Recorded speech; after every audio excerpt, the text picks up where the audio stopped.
Anything that says we're on YouTube. Now I see we're live on YouTube. Fantastic. All right, we're now ready to resume the regular council meeting of the Township of Cabmonaghan on this Monday, November 16th. There was no report from closed session, so we will move into item number 7.1. Township of Cabmonaghan Water Wastewater Rate Study. Gary Scanlon and Daryl Abs, Watson Associates Economists. Welcome, gentlemen. I don't see you yet.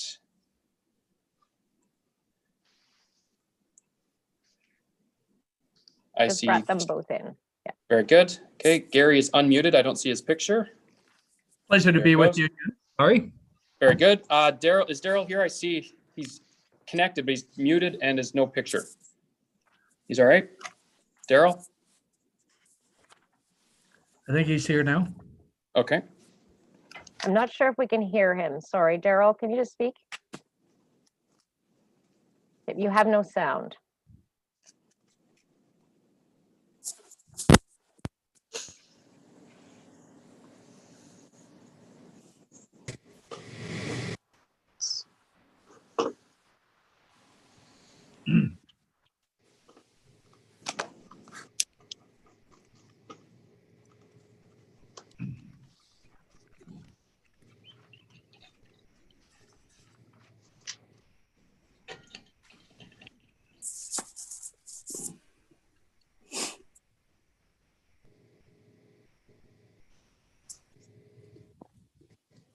Gary, do you want to just text Daryl to make sure he's all right? Oh, is it working now? Okay. You're good now. Okay, thanks. Excellent. Thank you. Welcome, gentlemen. Pleasure to be here with you again.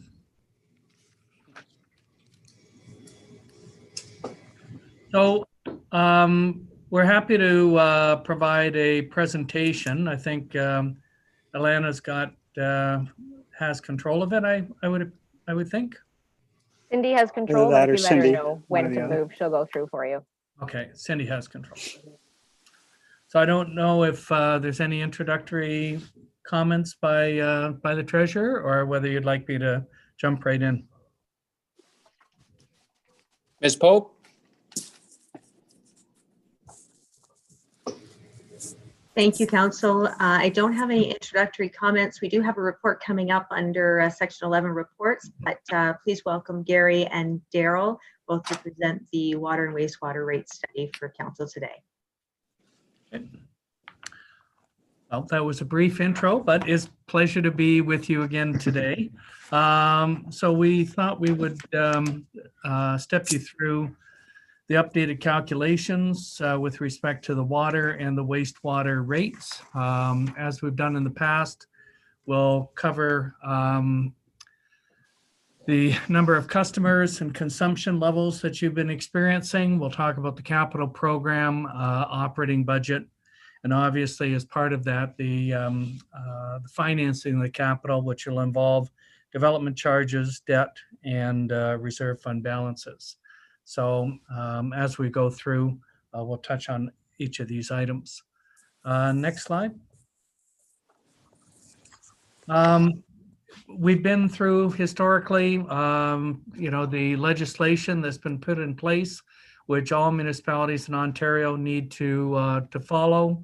Obviously, the Safe Drinking Water Act is the one that guides staff on a day-to-day basis with respect to running the water system, ensure a minimum amount of chlorination or disinfection of the water, and they provide for all the elements that go into the system, water testing, training of staff, etc.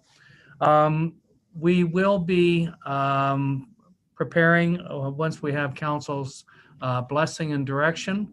You can see that under the third bullet, OREG 45307, there's a requirement under the Safe Drinking Water Act for you to submit for approval of your license to run the system, and 45307 provide that a financial plan must be prepared. Now, the financial plan is somewhat of an interim plan. It's not as robust as what is anticipated under the Water Opportunities Act, which is really the Water Opportunities Act will be addressing more of the type of presentation we'll give to you today. As I say, it's interim. They'll be looking over the next couple of years as you update your asset management plan under the Infrastructure for Jobs and Prosperity Act. Then we'll move into a full financial plan as defined under the Water Opportunities Act. So as we proceed through today's next slide, currently your rates that are in place right now are, and they're in place for Millbrook. You have a base charge, which is a monthly charge, whether you're consuming water or not. Snowbirds going down to Florida would still be subject to this monthly charge, given that the municipality has to run the system in their absence and they expect to have perfect water when they return. There is a contribution that should be made. Now, a very high proportion of municipalities in Ontario use the exact same system. I think like 92% of those with meters provide this base charge. And then on top of it, there's a charge for volume consumption. And you can see there that the base charge will increase depending on the size of the meter. The first level really is the one that affects the residents. The other ones are for businesses. And then you can see the volume charge is $1.82 per cubic meter. On the wastewater side, similar type of rates in place. You can see that we've got the base charge, which increases depending on the size of the meter, and then a per cubic meter charge of $2.49. Now that is on the wastewater side, we use the water meter as the basis for imposing the charge. So it's what's running through the meter is the basis for creating the wastewater bill. Next slide, please. We have experienced growth over time, obviously with the expansion to the treatment facilities in Millbrook. We've experienced growth. We're now up to, in total, about 826 water users, and there's about 12 less that are on receive wastewater servicing, but generally over 800 businesses and residents connected to the water and wastewater system. Next slide. We've seen, and this is interesting, and this is similar to what we've seen on a lot of municipalities across Ontario, is this reduction in the consumption going through those meters. In 2015, we had analyzed the amount of consumption per customer, and we were at 170 cubic meters per year. You can see here that the most recent is trending at, well, for last year at about 134 cubic meters. We've assumed 140 as the basis for forecasting forward. You do get some rise and fall from year to year depending on the weather. In a wet year, lots of rain, people aren't consuming as much. In a dry year, they're consuming more. So based on the above information, we've averaged 140 cubic meters. So that does have an impact when we're doing the calculations, because even though you may be on average consuming less volume, your water, the amount of expenditures in order to provide the water service doesn't vary.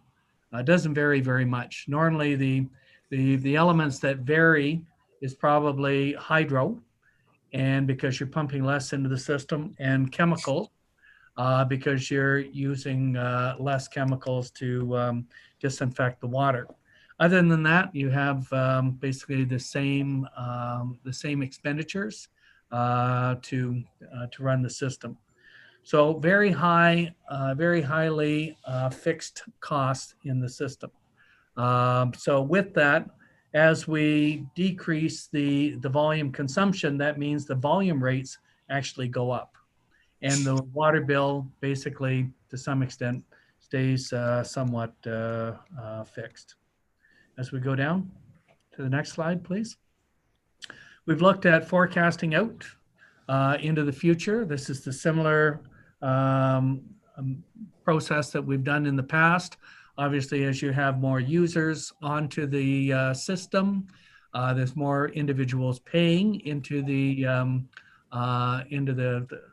day-to-day operations of the system, as well as towards the capital costs of maintaining the infrastructure.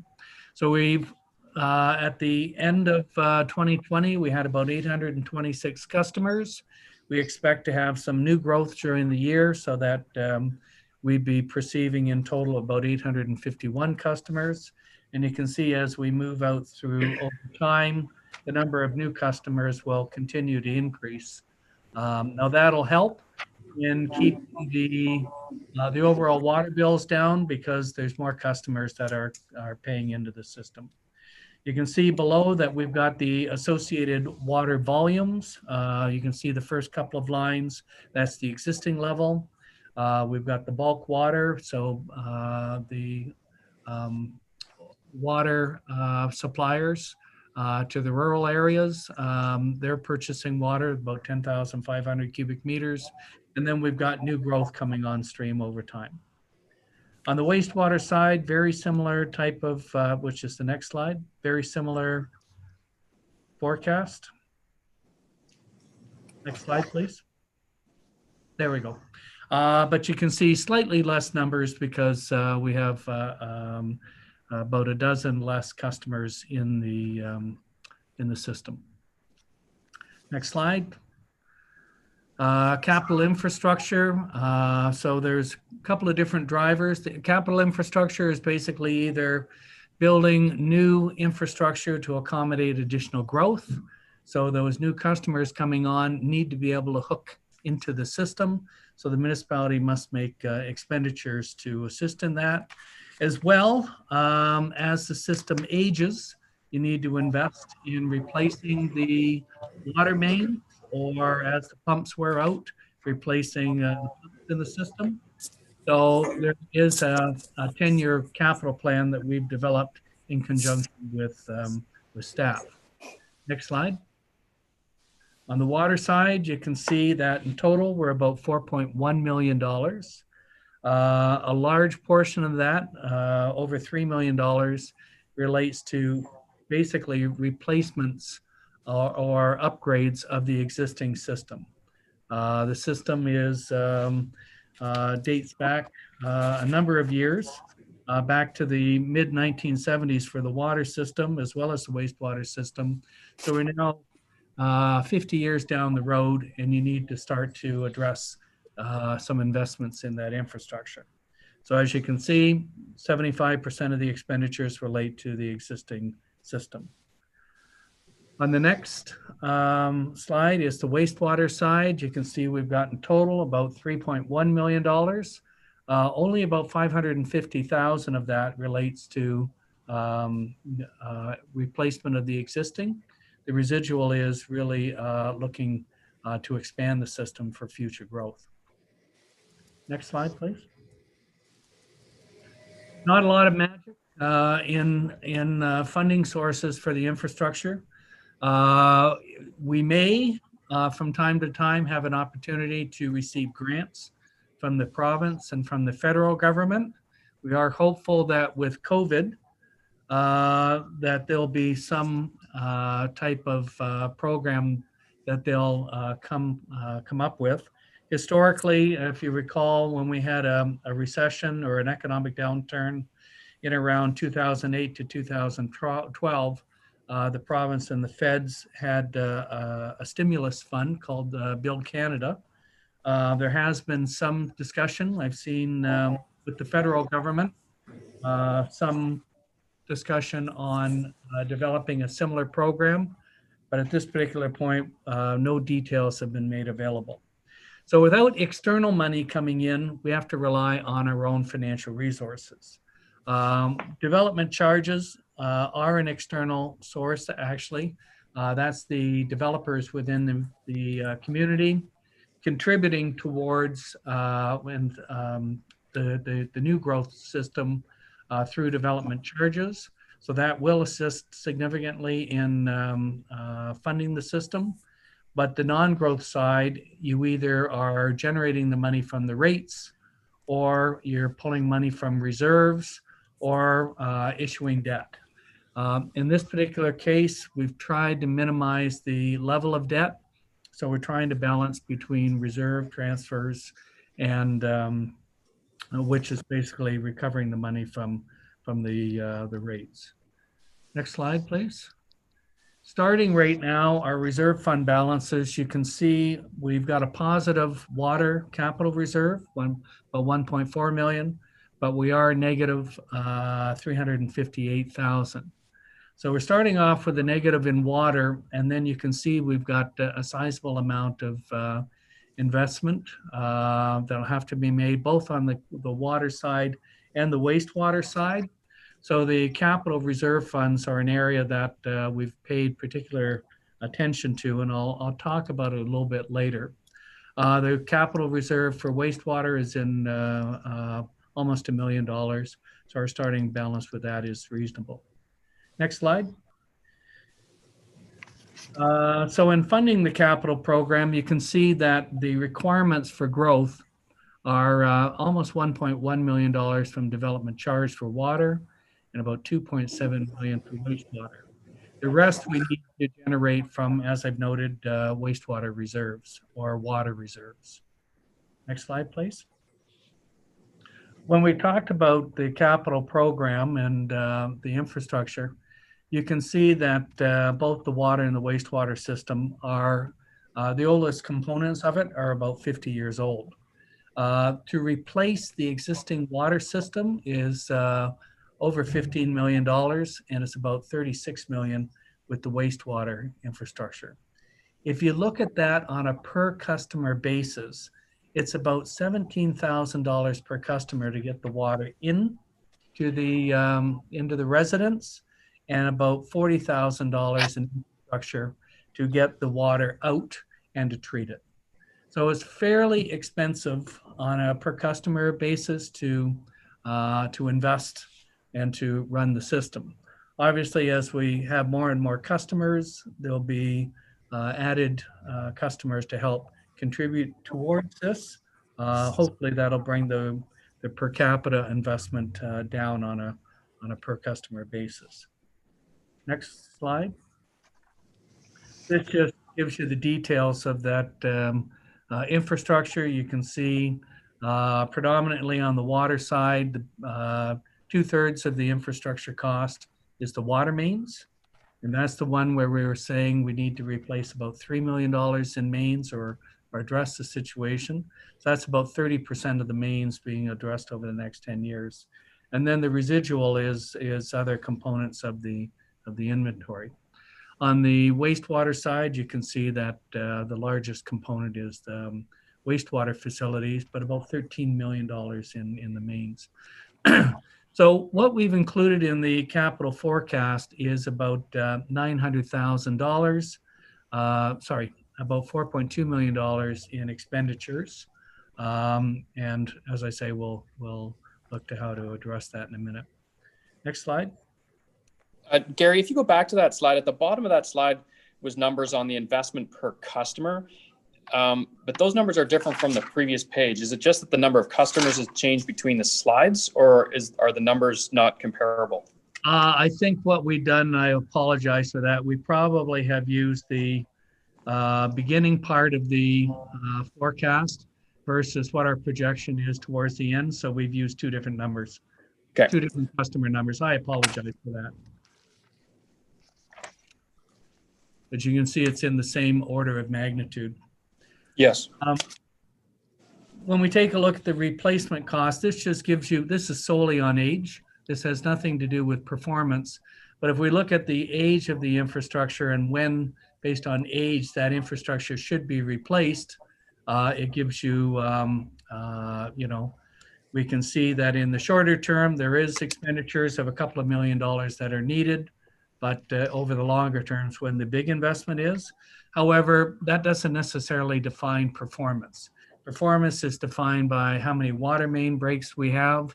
And if we're having breaks, we either try and replace it or we try and do some type of lining in order to extend the life. Lining gives you, for about 1/3 of the cost, gives you about somewhere between 15 and 25. It's kind of a trade-off. We look on the wastewater side, you can see similar type of, next slide, please. You see similar, a little bit in the early stages, coming out later in the forecast. So once again, water is much more of an issue because obviously it's the consumption, how well the water is performing, and ensuring that there's minimal amount of problems with the quality. So to get an accurate feel, Gary, on this, understanding sort of your overall capital responsibilities, do you need to add this life cycle replacement cost on top of your capital program to understand how much capital you're spending each year? It is part of informing your capital program. Even though this, as I say, this is age and based on performance is what we've looked at in conjunction with staff. And we had identified, an expenditure of roughly about $300,000 a year towards addressing existing mains. But is there a chart that explains that? Because that's not on this. Or is there a different chart? Well, I don't have a chart on performance. Performance is when at the end of the year, you have staff talking about how many water main breaks, performance of the system, water quality. Those are the parameters that really drive the needs to address replacement of your water mains.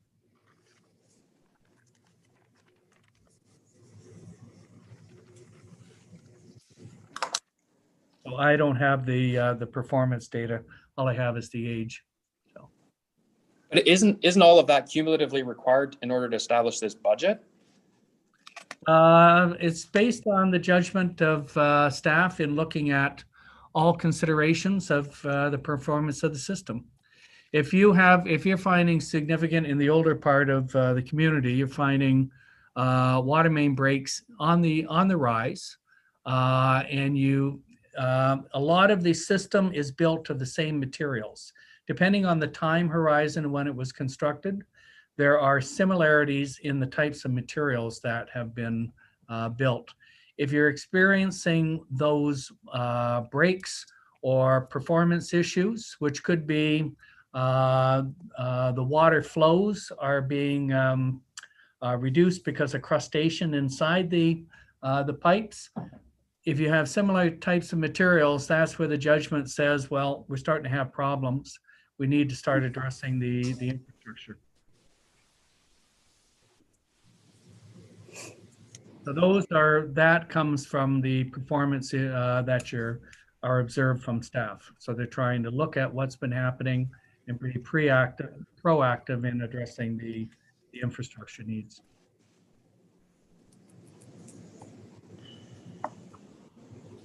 Okay, can we go to the next slide, please? So for the most part, operating budget, obviously most of the expenditures are, like anything else, affected by inflation. That's the year-to-year adjustments. And then, so we've used 2% in most cases, but utilities and chemicals like materials and supplies have tended to increase a little bit faster, on average at about 5% over the last several years. So those are the assumptions. We take a look at your water operating budget. Next slide. You can see that the operating costs are in the dark blue. And they're rising. We're at about 370,000 for 2021 and expecting to go up to about $440,000 by the end of the 10-year period. We take a look at the capital program. About 110,000 represents existing levels of debt. And then on top of that, we have reserve contributions that are helping to address the capital program and minimize the need for additional debt. So in total, you're at about $850,000, rising to about 1.3 by the time we hit the end of the 10-year period. So does this include the $300,000 annual for your performance? Yes. Yes, these contributions going in to help fund the infrastructure replacement. Okay, so just as a simple point, then $3 million is being put into your water main replacement. Yes. So how is that?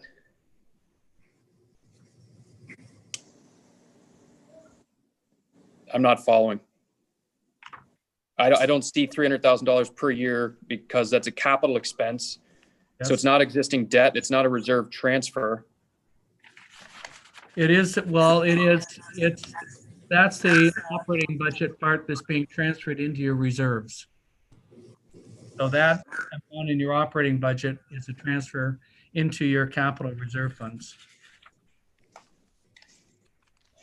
And so these as you go across this table, they're cumulative, or those are specific to that year? They're specific to that year. Okay, so we have $3 million $3 million is the largest item on water distribution system. So on the water operating, those are going to come to $3 million across, which one? Capital related existing debt, reserve transfers? Sorry, I guess I'm just confused. Why is capital in the water operating budget? because if you have, there's the pure day-to-day operating expenditures in your budget, and then things such as debt charges. Once you've issued the capital, that goes into your operating budget. And then any reserve fund transfers or transfers to capital, however you want to define it, those are also raised from the rate, and then they're transferred into the reserve, and they're then available for capital spending.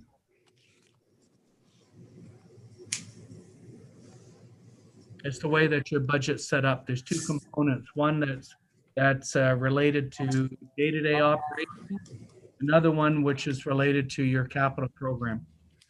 Historic as well as future. Historic is paying for debt charges that you've for infrastructure you've built in the past, and then a forward-looking, which is to assist in your capital program. I will come back to talk a little bit about the reserve fund balances, Mr. Mayor, later in the presentation if you want. We could come back to this if that helps out. No, I can't put it together. I'm just being blunt, honest. You got, like, when you look at your water capital system needs is $3.15 million, but then when you go to, I don't see that reflected in any chart or spreadsheet. And if you total up all the reserve transfers, it's $4.6 million. Correct. But we're only, Well, so at the end, we have a positive reserve balance at the end of the 10 years is what we've projected. We funded the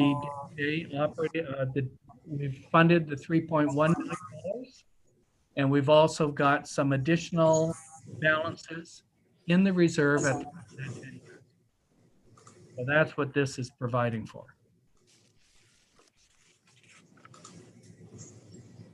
Excuse me, Mr. Mayor. Yeah. Could we just ask that anybody who's not speaking to mute? There's some feedback coming in both when you and Gary are speaking, and I'm not sure why. So if you're not speaking, if you could mute, maybe that'll solve our problem. Thank you. very good. Okay. So in part, one of the things that we'll identify later is that the capital program, we've talked about this in the past, is the capital expenditures have to be made for growth in advance of the actual homes being constructed. And one of the things we've talked about in the past is the fact that if we don't want to issue debt, then the reserve funds for development charges actually go into a negative and get caught up later on into the future. And part of what we're trying to do is have enough money in the one capital reserve to offset the negative development charge reserve. So trying not to continue to issue debt. And that's one of the things I'll show you towards the end of the presentation. So it's not just a one-on-one with the capital program, but there's also considering the other reserve funds such as development charges. Can I continue forward, or is there more questions on this, Mr. Mayor? No, go ahead. Okay. So if we move, we see a similar type of graph with the wastewater. You can see that in total, we're about $1.5 million. That's about approaching half of that is the day-to-day operating. And then you've got over $800,000, which is related to existing debt and transfer once again to the reserve funds. So that significant amount of the budget will be affected based on the what's happening within the capital program. We go to the next slide. We go to the next slide, please. There we go. So we've looked at a couple of different scenarios. One which is has a 2% increase each year over the forecast. Now that's similar to what we provided to council in 2018. In 2018, we trimmed back the capital program significantly. So what was being proposed originally for repair, maintenance, that type of thing has been trimmed down, both on the water and the wastewater side. And in doing that, we were able to go with a 2% annual increase in the rates. Another scenario is, given where we're at with COVID, considering a 0% increase for this year. And then if we wanted to be in the same position by the time we hit the end of the forecast, we've marginally increased the each year thereafter at 2.25%. So we've run two different scenarios. We could, obviously, council may want to monitor this. Quite often, municipalities do a year-to-year approval of rates. Historically, you've put in the rate increases into a longer-term bylaw. So an alternative is just to go to 0% for 2021, and then come back and consider your capital and operating budgets further in a year from now. So we could be, as a scenario, considering 0% increase, which is really a variation of number 2. If we take a look at the next slide, please. So this gives you the 2% increase, and this just shows you the year-to-year reserve fund balances for your capital reserve, and then the development charge reserve. And this is where you can see that you're in a negative balance. The top two are the ones that I'm identifying. So the top one's your regular capital reserve. The second one is the DC. You can see we're starting off in a negative, and as we proceed through, we continue with those expenditures, the revenue coming in versus the expenditures going out. There's more expenditures than revenue. Sorry, can we go back to the slide? Go down, go down. There we go. So one of the things we're trying to consider and balance off as we go year to year is to keeping the balances positive. You can see we by the time we get to the end of the forecast, we do have about a $1.5 million difference, but there's further capital expenditures probably needed. So we are trying to balance here part of the irregular capital reserve, which is for the most part for replacement, and balance that against the DCs. When we look at wastewater, we're seeing that we start off, both reserve funds are in a positive balance. So these are the two bottom ones in the green. But you can see we rapidly get into a large negative balance, ending at about $3.2 million in negative balances by the time we hit the end of the forecast. Now, building up the other reserve is trying to keep us in a more positive basis. So that's why we were trying to build up the one reserve to help offset. As I understand, your debt capacity with the, some recent expenditures and such, you have been increasing the amount of debt that you've been spending. So one of the things we were trying to do was to not use debt in order to fund the development charge reserves for both the water and the wastewater. So if we go to the next one, this one is just with the 0% for next year and then 2.25%. So generally it's a similar type of basis. It kind of narrows though a little bit more in the early years, but it gets us back to generally the same reserve fund balances in the back end. Next slide. I just wanted to present this, and I apologize for I guess the smaller lettering and stuff. But one of the things that we try to address is the fact that as you move through with development, so this is related to really infrastructure for growth. And you can see that, if you have a secondary plan, so you define the areas that are going to grow, and then you move through with those developments. First, you get an application, which moves to a draft approval. Then it moves to subdivision approval, and then you start pulling building permits. And finally, you get occupancy. You can see that a lot of the expenditures are made in advance of even pulling the building permits. So this is why with the development charge reserve funds going into a negative balance, you're spending the money earlier on, putting the infrastructure in place, and then waiting for the development to come in order to pay back the investment that you've made. So normally the water and the wastewater is the areas that we see this occurrence happening. It can occur with stormwater management as well, but with your particular program, you have the developers that are building the stormwater management on their own. Roads are basically built over time, obviously, and most of the other services occur after occupancy. So as you're getting more and more people, then you have the need for perhaps adding more parks or expanding recreation facilities, etc. So generally, the other services follow population, where with water and wastewater, you have to invest first, and then after, generally, you get the revenue coming in from development. Next slide, please.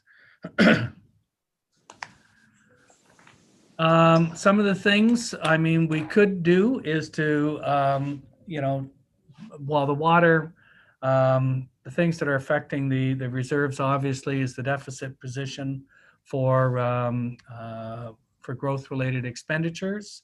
And we're trying, as I've noted, trying to keep positive balances in the one reserve to offset the other.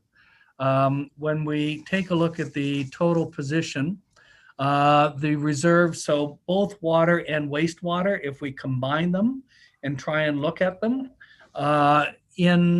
we stay generally in a positive balance, all the reserves added together, with the exception of 2023. We actually anticipate going into a negative that year. So even though we have positive balances in the water capital and wastewater capital, the DC reserves are dragging them into a negative position.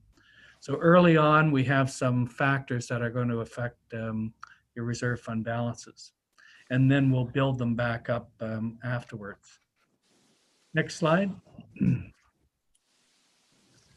So this is just suggesting that both in the, if we stay at the 2%, we just stay marginally above the, in a positive balance for the total of all water, wastewater reserves.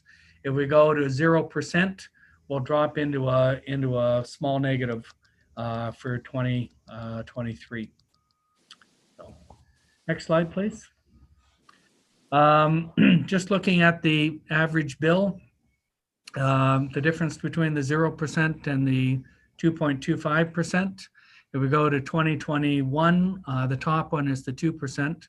That would give us a water bill. Currently, you have a water and wastewater bill of $1,721 based on the 140 cubic meters. That would increase by about $34 next year in total. If we go with the 0% increase, obviously it'll stay at the 1721. You can see that as we move out over time, the 2% would be giving us higher amounts or higher bills annually. The reduced amount, because we go with 0%, we don't come back to the same basically water and wastewater bill until we hit the end of the 10-year forecast. Next slide. So one of the things we could do is take a look at making some refinements. We could seek to either, like for development charges, change when we collect the money for water and wastewater from developers. You collect right now a building permit. We could collect earlier, or we could get into some quasi front-ending agreements to try and get the money into the system faster. If we can get some money into the system faster from the developments, then perhaps we can take a look at smoothing the rates on the capital reserves in order to help balance that off. Next slide.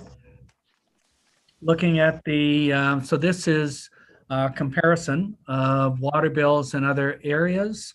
So this is just the pure water bill. And you can see the 647 is the current bill. So if we go with 0% increase, that would be the rate for next year. If we went with the increase of 2%, that would take us from 647 to 660. So roughly a little over $1 a month. So $13 increase up to $660.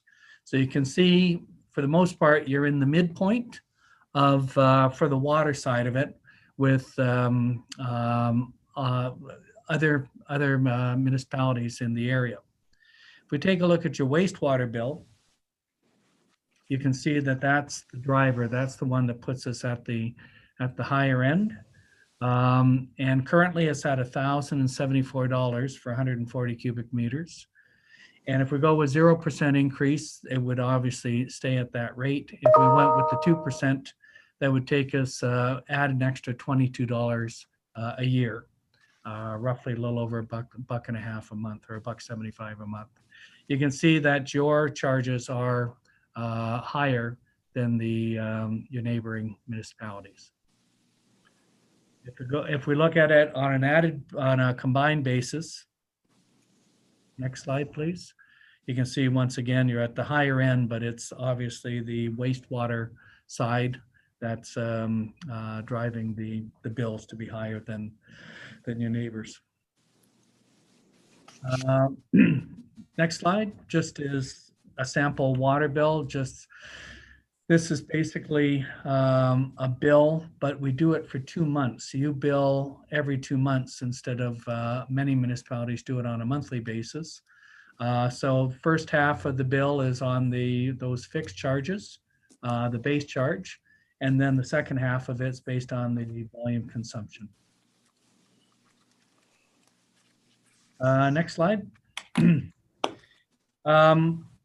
We talked about the financial plan that's required by the province. It's what you need in order to have your license renewed so that you can run the water system.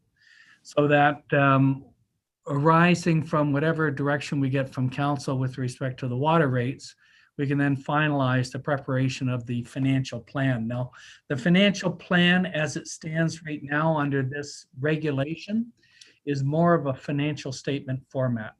So we take the information from what we've provided under the rate study, And we just translate it into almost a financial statement, where we get into, we have to make adjustments and put in depreciation. It recognizes, instead of being on a cash basis, it's on an accrual basis. So these are just accounting terms that basically accountants need to make these adjustments. But for our purposes, we talk about cash flow and we talk about rates. So next slide. Your current license will expire in 2021. So as I've said, for the most part, what this slide talks about is translating it into PSAB, basically formatting in order to report basically your water budget, as I say, in a financial statement format. Next slide. When we complete it, it is something that gets submitted to the ministry and also is required to be put onto your website. So in the future, the province will change this format. I think what they were looking to do was to have a standardized way of looking at all municipalities. But as I say, once you move through that asset management legislation, they'll then take that information and they'll put the Water Opportunities Act into place, and it'll be a different way that you'll be doing the financial plans. But that's transitioning, and that'll be, as I say, probably into the future when we'll see that, probably over the next 2 to 3 years. Next slide. And I won't go through it, but if you're interested in the accounting, going from a rate study and going into an accounting type of format, this is where we see the changes. So there's 3 specific statements that we have to prepare. And as I say, we'll do this part of the study when we complete working with council to put into place the final rates in the capital and operating program. Next slide. So this just, for council's consideration, obviously the capital program, operating program, the associated rates. And then the DC bylaw, there are changes that have been made. And say on the tax supported side, they've removed that mandatory 10% deduction. So if we move forward to modify your bylaw, we would then be able to increase the amount that we're collecting for parks and recreation, et cetera, the softer services. We may look to put in some direction through that bylaw to help accelerate the timing of collection as we see, we're to try and address that huge negative balances in the water and the wastewater reserves. That can be done by basically changing the timing in the bylaw, getting into prepayment agreements, or even front-ending agreements. Next slide. Oh, no, sorry, now we're into. So, Mr. Mayor, happy to answer any questions you have. And at the end of the day, we'd be looking to council's guidance on how you would like us to address these different matters and prepare the appropriate rates. Very good. Questions from members of council? Deputy Mayor Graham? You're muted, Matthew. My apologies. Thanks, through you, Mayor. Thanks, Gary and Daryl, for the presentation. I have a couple of questions, and I'm trying to couch them differently.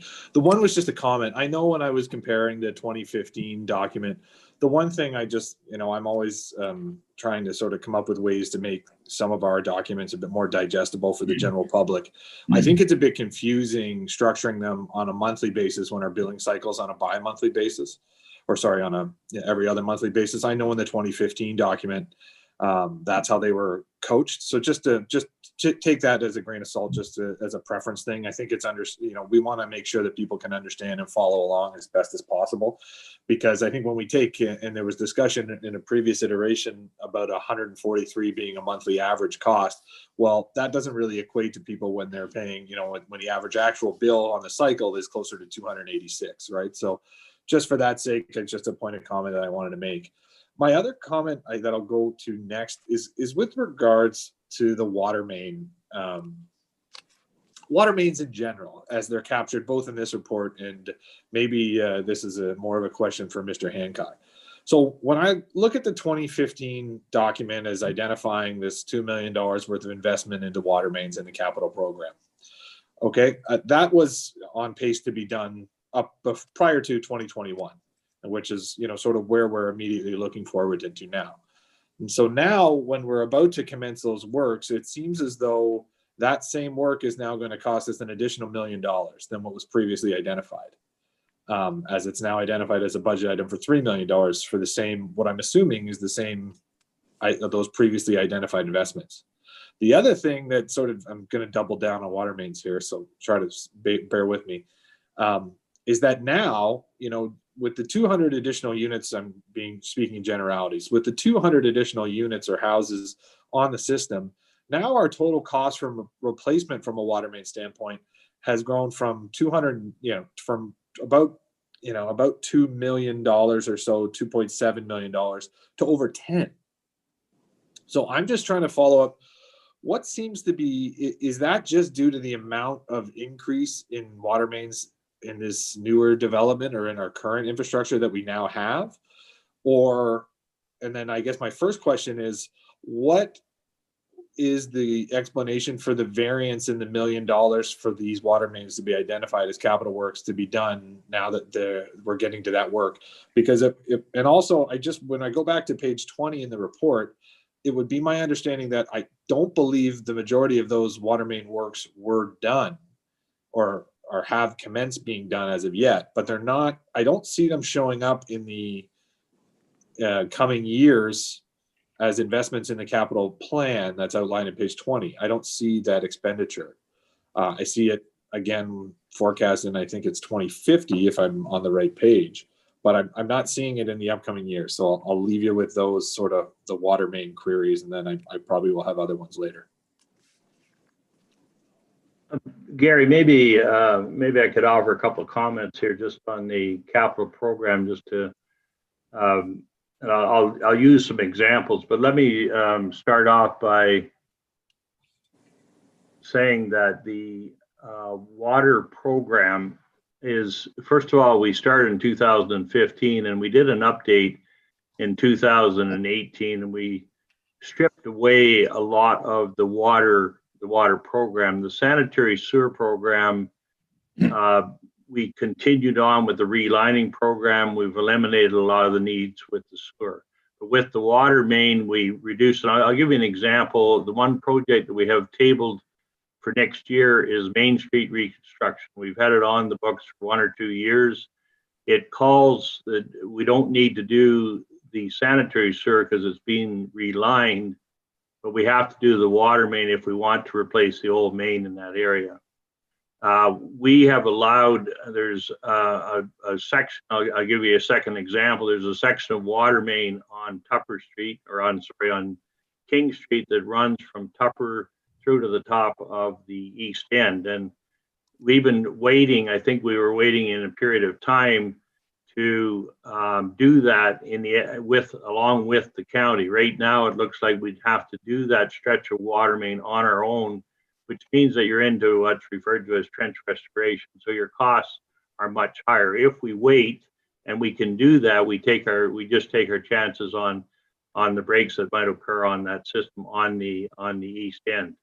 We did have a break on the water main. It was just at the bridge on King Street. It was repaired there without a lot of shutdown. But generally, if that water main goes down up the hill, it basically shuts that east side of Millbrook down. So what we're looking at right now, one of the main reasons for the increase is that we were looking at the water main going by itself, and therefore you're including the roadway. Gary has mentioned a comment about relining. We weren't successful in the last couple of years, although the industry's changing. That relining may be an option. There was only one company that I was familiar with in Toronto that did it, and the prices were quite high, and it didn't make any sense. it didn't help us. And our main issue is, as we've talked about, the water mains that are in place are generally all been put into this community in the early 1970s. It's referred to as the white, I call it the white water main, because it's quite thin walled and it's quite fragile.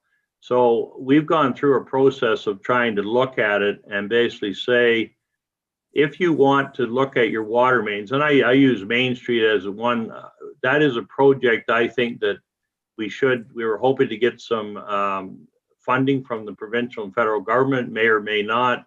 It's a project that the road's getting worse, and I think at some point we have to go ahead with that job, and that means that we will be doing the $300,000 piece of water main on that street.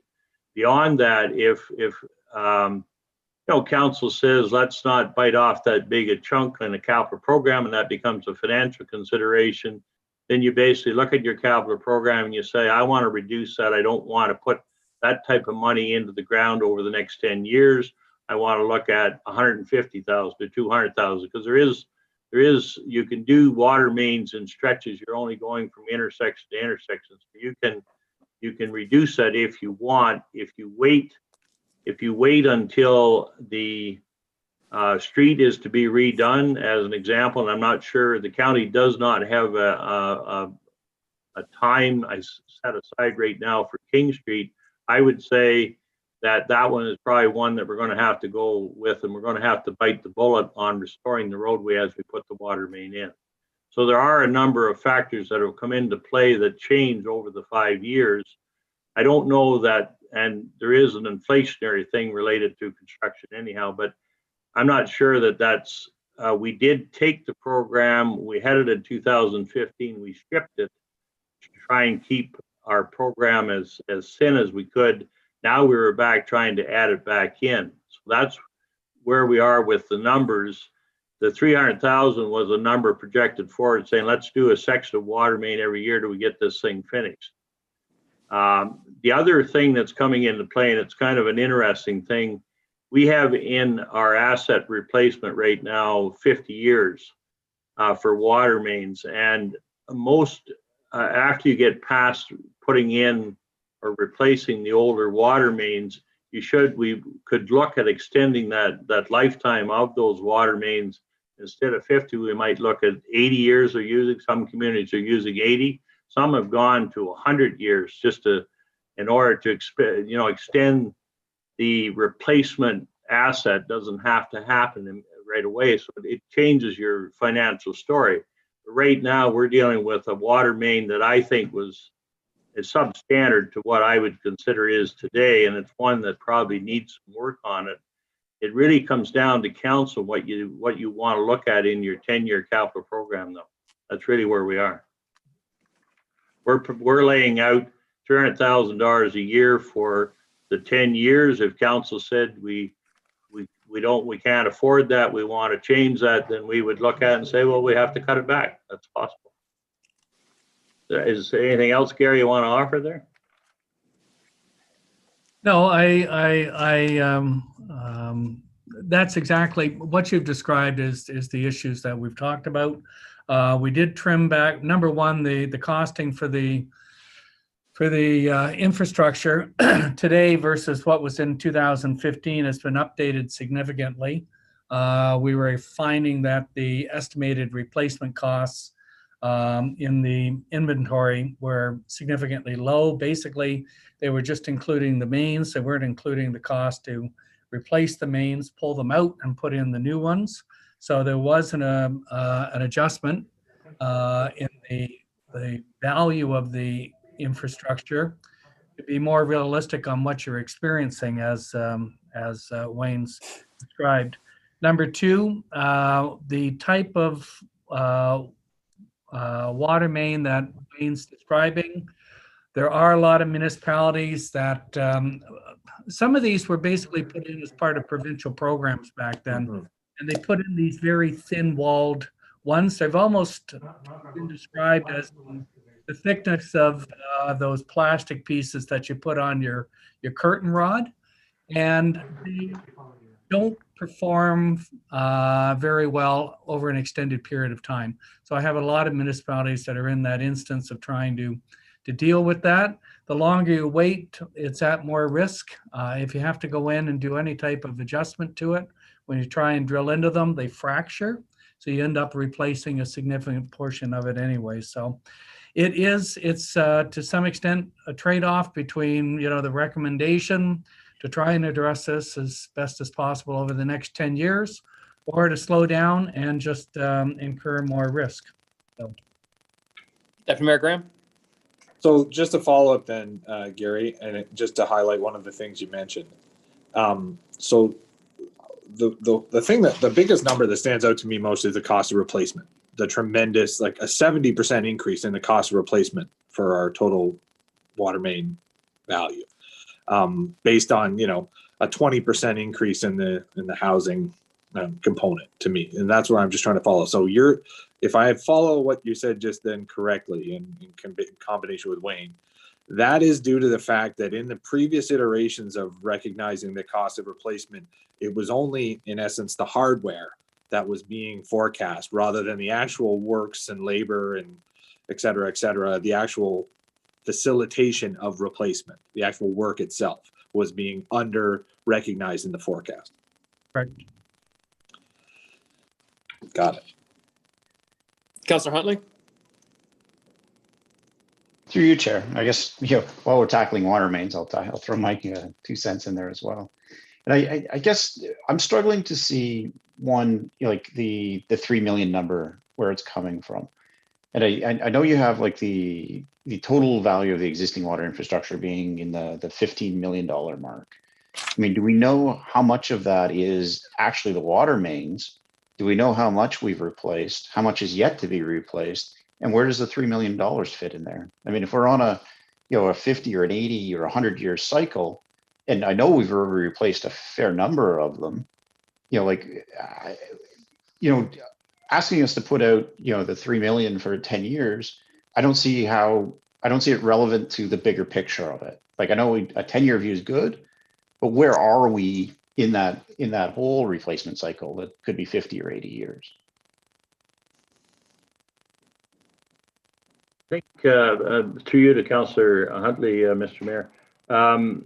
First of all, I think as we lay out the capital program, if council's asking for a breakout of the 300,000 and where that takes you each year, our plan was to have the remaining water mains, and we've done significant work. I mean, you have to understand we've done most of the King Street is a good example. When the county did it, we did the full stretch from Tupper through to Hudson, Houston, and we were looking at going east from Tupper up over the hill. That in itself, if the county's not involved in the project, is probably $1 million, because we have to restore the roadway as we're putting the water main in. But the plan was, or the $3 million was a replacement of the remaining, for the most part, the remaining pieces, sections of water main that are what I refer to as the white plastic. So that was kind of the idea. If council wants a plan saying that if you put that 300,000 in per year for the 10 years, where does that leave us, or where are we going with the water main program? And we can lay that on the plan for the capital budget discussions. If that's the question, that I would expect that you're replacing the majority of your mains. That's what we propose in the next 10 years. That takes the water mains within the old village of Millbrook, as we refer to it, is they would totally be replaced. And I'm talking about Main Street and all the sections that are on the side streets. So I'm looking at anything that might not be already has been done, and we would tackle King Street as a priority going east. That was kind of where we were coming from. If we can get to a different program where relining might work, then that's something that up to now I've not heard of a lot of success with relining water mains. But we'll certainly look at something different. The program is, again, it's just our plan for 10 years, saying here's what we'd like to do, here's what we're trying to do on the 10 years. So follow-up question there, Mayor. I guess where I was going, Mr. Hancock, was are we 70% through replacing water mains in Millbrook, and this $3 million covers off the last 30% of them? And then we're clean for water mains for the next 50 years? Or I'd suggest to you, I think your question is, I'd suggest to you that we would have about 80 to 90% of the water main replaced after the 3 million. So I don't think we have a particular problem there. What we've done to date is probably only about 40% of it.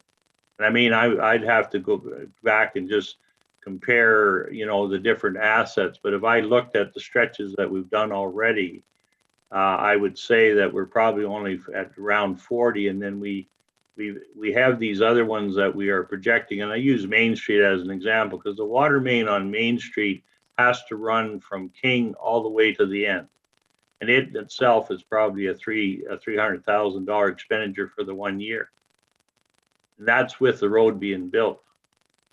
That's the type of thing that we could look. And I would say that you'll be at about 80% of your water main replacement after the 10 years. If we decide to extend the program and take our chances on the water main, then you say, I only want to do this. I would take that 10-year program and move it over 20 years as an example. And then you say, I'm trying to get there, and I do the highest priority related to what they call the more users. And it tends to be, you look at where your areas are, where you're getting a fair amount of users, then we try to do those sections.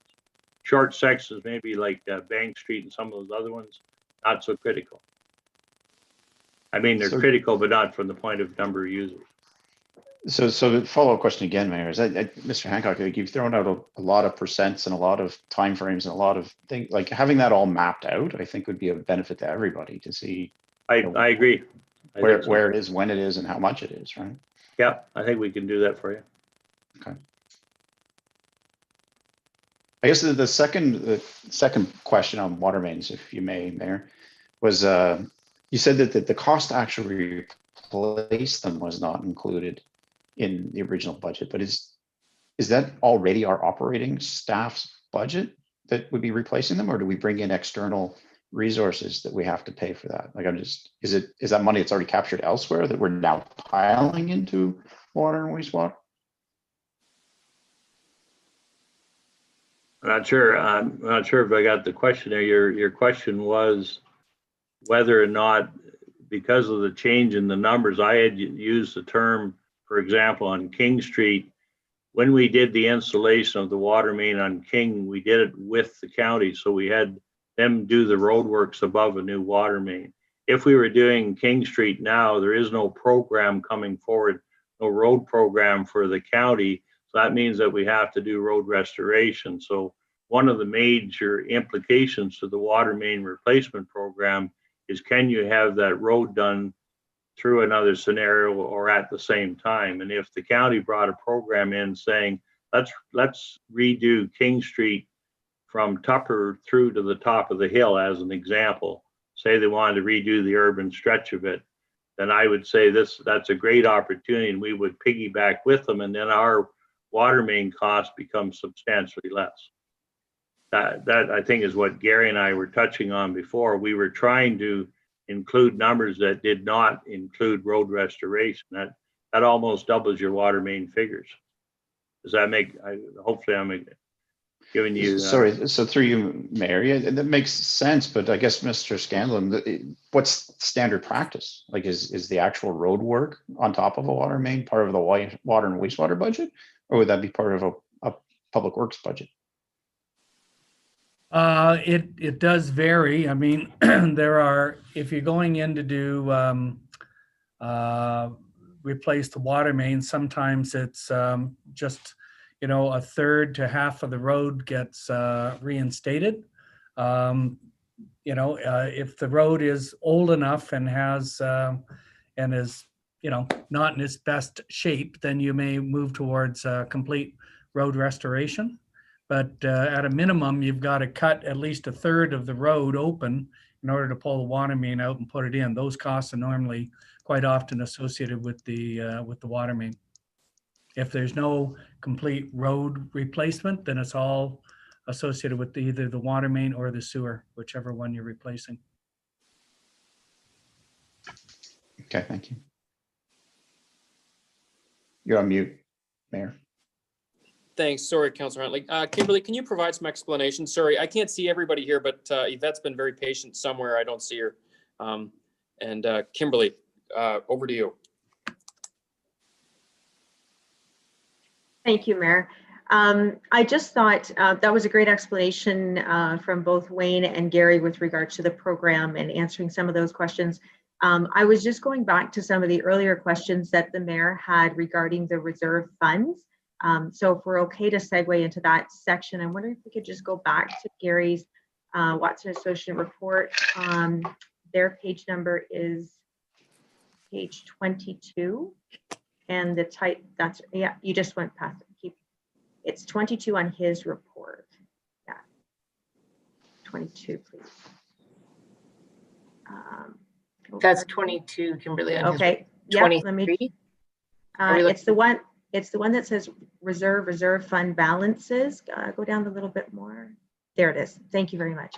Okay, so I'm just wondering if this might help with some of the explanation. I know when this is presented, it's not as familiar maybe to those of us that are working with it. And I wondered if I could just walk through the reserve section there first, and then have Gary kind of come in with a bit more in-depth on the development charges aspect. So if I just use 2020 as an example at the very top of the page with the opening balance of $1.2 million, when you talk about confusion between the funds coming and going, all of the funds that are received through the water wastewater rates, whether they're fixed or variable, they all come through the operating budget. So that's where all the funds are coming in for all the financing with regards to the water wastewater, both operating and capital. So it all comes in that way.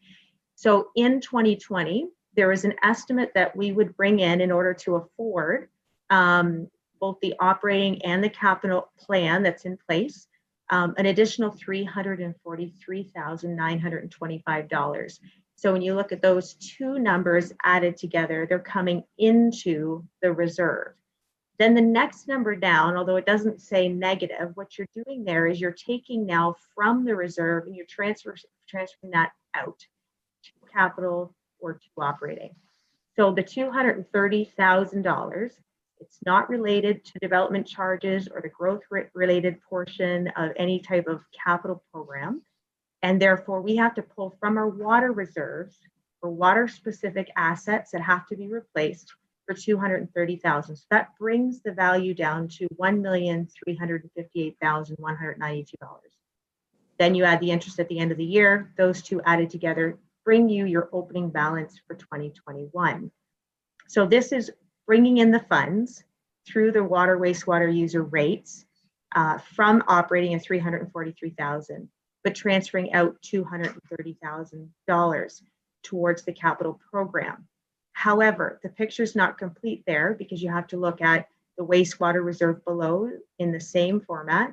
And then you also go to development charges, because development charges is for the growth aspect. And so there are other components to the long-term plan for both water and operating that have to come out of there.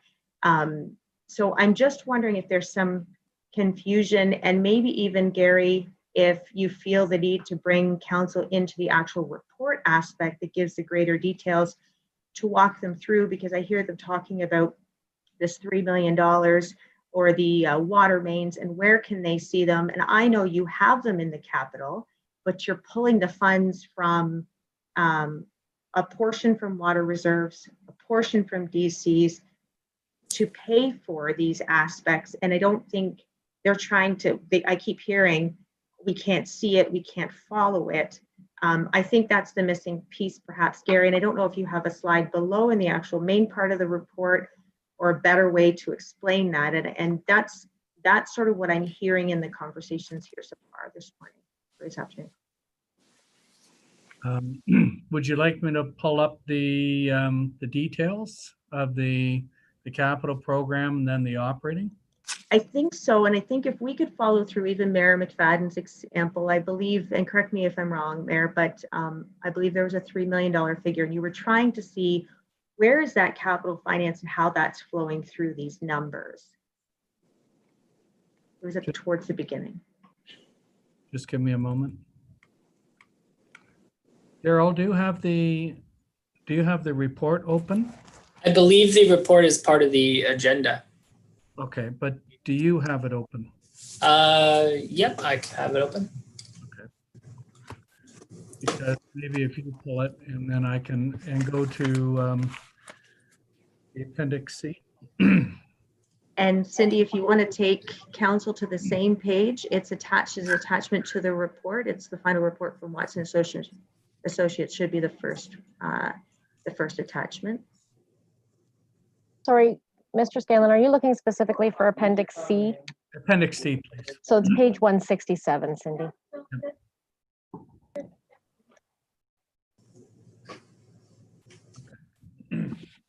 So if we go to the next page,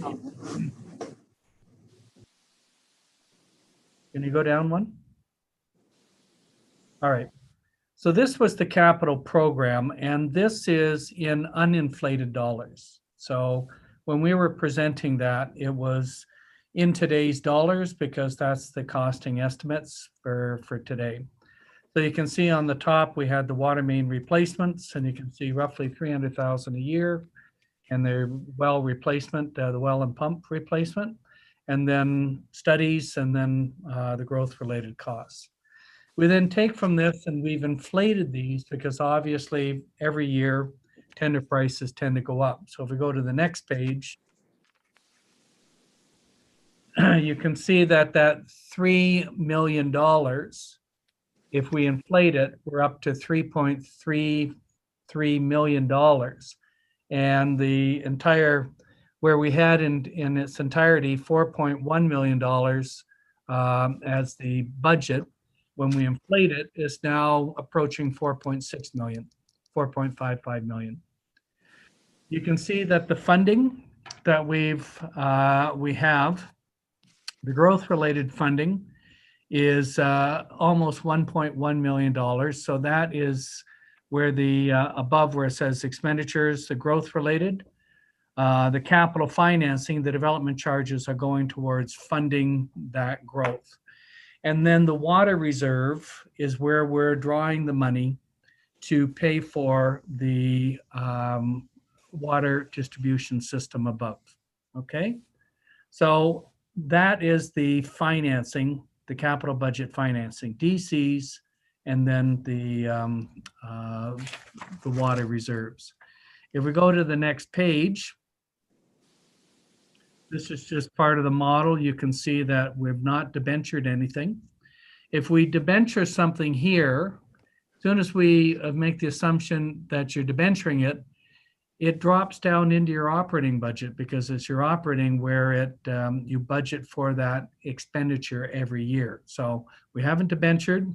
As I've noted, you've had some considerable debenturing activity over the last few years. So we've tried to minimize any further debt. The next page, please. This focuses in on those two different reserve funds. So I'll go to the bottom one first. This is your development charge reserve. And you recall that we started with a negative balance of just over 300,000. With the growth that we've anticipated, we would expect this year to get $167,000 coming in. And for 2020, the expenditures going out were 126,000. There's a transfer to operating. That's because you have existing debt charges. Over the last couple of years, you've been using debt to help finance the growth-related capital. So you've issued the debt. Now the first draw on these funds has to go to financing the existing debt. So you can see that we've started with 307,000. We've added money in, but what we're taking out of the reserve is more than what we're putting in. So our reserve fund balance moves into $350,000, and we've attributed interest to that because you're borrowing from other reserve funds. So in total, you'd be increasing. So we start next year at almost $359,000 deficit. We don't expect as much building activity, so only about $74,000 in revenue coming in. And there's 100,000, a little over, between the transfer to capital and the debt charges, there's 106,000 going out. So we increase once again the amount of debt, or sorry, the amount of deficit in this balance. And we go through year by year, and you can see that as we move across, that by the time we hit the end of the forecast, we're expecting $1.3 million. Now, this is without making any changes to your current policies. So this is where we're suggesting we probably need to deal with the subdivisions, or as the developers come on stream, dealing with them a little bit differently in order to increase your cash flow and stop this negative balance occurring, so that we got more money coming in to help match the money going out. On the top one, this is the money that's going in to finance your capital replacement. And you recall, it's about $3.5 million. And it's the same thing. You can see we started with $1.2 million in 2020. We expect to transfer in about 340,000 and transfer out 230. So we'll have a small increase in the reserve fund balance up to 1.3 million. And it's the same thing when we showed those transfers from the operating budget that you recall in the graph. Those are those transfers along that transfer from operating line, so the year by year transfers. And the line below that says transfer to capital, that's the funding schedule that we showed on the top. So across here, from 2021 to 2029, that's what totals your $3.5 million drop. So we would expect to get a higher balance by the time we hit the end of the forecast. Now, we talked about the two reserve fund balances, and you can see that in 2023, we're hopeful of having about $1.6 million balance, and in the reserve to help offset that negative DC reserve fund balance, 1.3. So we're trying to keep that in a positive balance. So for at least the first couple of years, we're trying to be mindful of that. Keep in mind, if we have a wet year next year, and the consumers aren't using as much water, where the deficit runs is in the transfer to reserve fund, because you still have to pay all the day-to-day operating expenditures. So where we see the variation, or where the risk is in this top reserve fund balance. If we've got not as much revenue, then we haven't got as much money in here, and that's why we try and keep a higher balance in there, because of the risk associated with basically a wet year. Next slide goes to the operating budget. And you can see that we've taken your 2020 and we forecast it forward going out into the future. A lot of the costs, as we noted, are basically affected by inflation. So for the most part, most of the expenditures are going up at 2%. Where we have chemicals or the supply or the hydro, we've increased them at 5% per year. So there's the top part. This is the day-to-day expenditure. So this is more of the day-to-day expenditure side of your operating budget. We go to the next slide. You can see that the top part is the capital related. Well, there's some further minor operating expenditures. So you've got the total operating budget. That's the one graph that I was showing you, that 354,000, then 369. That was that blue bottom bar on the chart. And then the capital related here, this is affected by either the reserves or your capital program. So you can see the first couple of lines are existing debt. There's the principal and interest. And there's growth related, and then there's non-growth related, and then we have the transfers to the capital reserve. So that's what we refer to as the capital related portion. And you can see that move starts at 450 or almost 452,000 and increases over time, year by year. So then the total expenditures is the total of your pure operating budget. The next slide gives you your operating revenues. And you can see the base charge revenue is what we've forecasted. So that's that fixed monthly or bi-monthly charge. And that becomes a stable revenue. Hopefully, if our forecast is accurate, generating that amount of money. Then you have a lot of miscellaneous revenues that come in. So in total, the more of the fixed revenues that you have is about 575,000. That then leaves you with the amount of money we need to recover from the volume rates. And that's 230,000 in the first year, 251 in 2021, 267 roughly, and so on. And we take that number and we divide it by the future volumes that we have forecasted. Go to the next slide, please. And you can see there's the billing recovery amount divided by your metered volumes, and that's how we come up with the volume rates. So the volume rates for 2020 were at $1.82. 2% increase would take it to $1.86. 2% would take us to $1.89, and so on. So that's how we do the calculations. The volumes are the forecast of the customers and their usage. We helps us to estimate the revenues that we need in order to fund the capital program. Does that help you understand how we've stepped through? We start with the capital budget. We then try and forecast the reserves and reserve funds. We're not issuing any debt. And then we come down to the operating budget and forecast that, and then forecast the associated revenues to fund the capital and operating portion of your operating budget. Is there any questions through you, Mr. Mayor, of any of the councilors or yourself?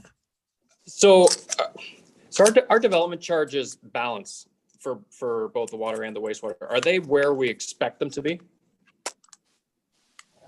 They are negative balances, and we have talked about trying to address those negative balances, but your capital program, to get those new customers, you've got to invest in the infrastructure. And you really don't have much debt to rely on, so we have to rely on running either into negative balances or trying to deal with the developers in a proactive way to accelerate the revenues in. So I guess just back to the original forecast, are they where we expected them to be today? I recognize one's negative, one's positive, but are they where we expected them to be? Sorry, which forecast are we referring to, Mr. Mayor? The 20. So back in 2015, when we made the forecast for where we would be, are our development charges today where we expected them to be?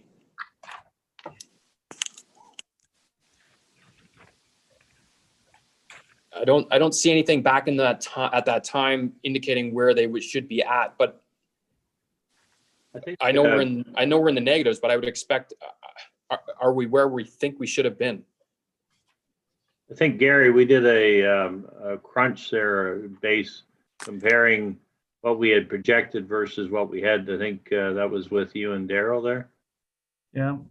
That was DCs, and I think we ended up, I think we're about, if I remember the numbers, 27 units short there. We ended, I think that's the I believe that's the comparison that Scott's asking about. Yes, we were short in the total number of building permits. I don't think we've built all the capital that we anticipated, though.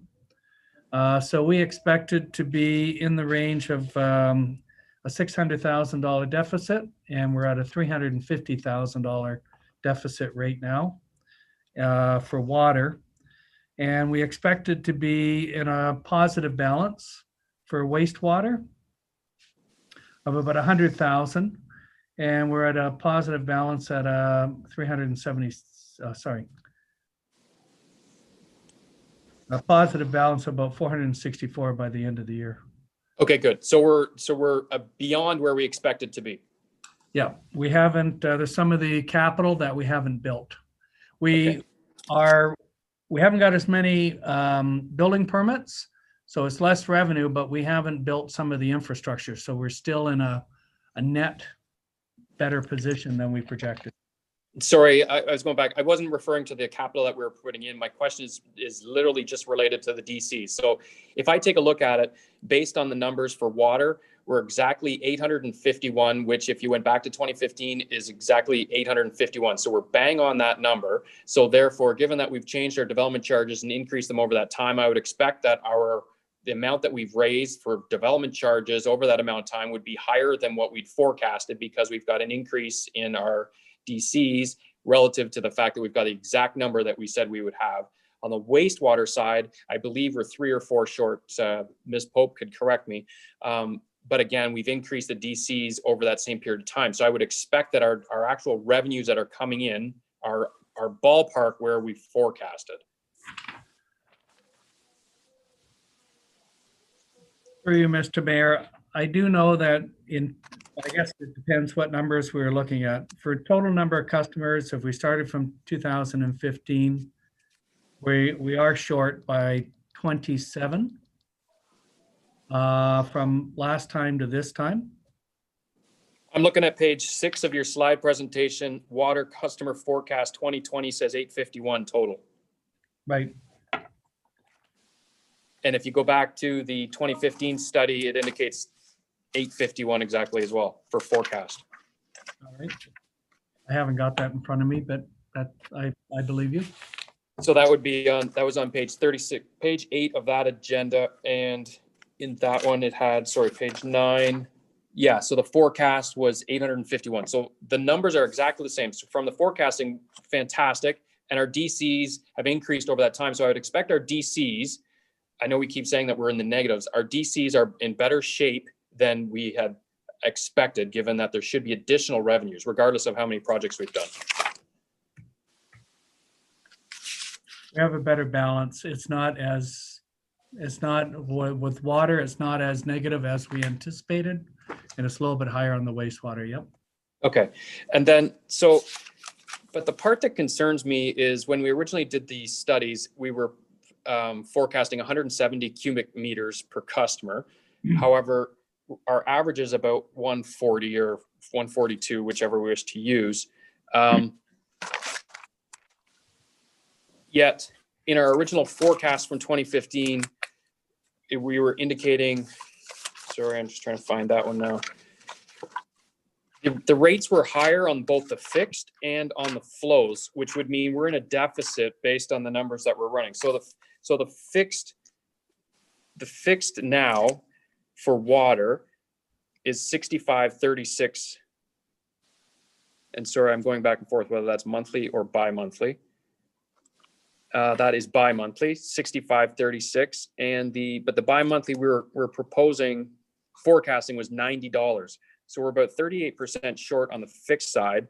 And on the flow side, we were forecasting a volume rate of $2.51, and our flow now is $1.82. So not only is there the reduction in the rates on the volume, but we've also got significantly less on the average 170 cubic meters versus the 140. And then there's a significant drop off on the bulk water sales. We were originally forecasting 42,000 a year, and it's coming in about 10,500. So there's significantly less volumes at a less than forecasted rate and a lower than fixed value proposed. So that's a lot of money that we're short based on that component. So how are we making that up?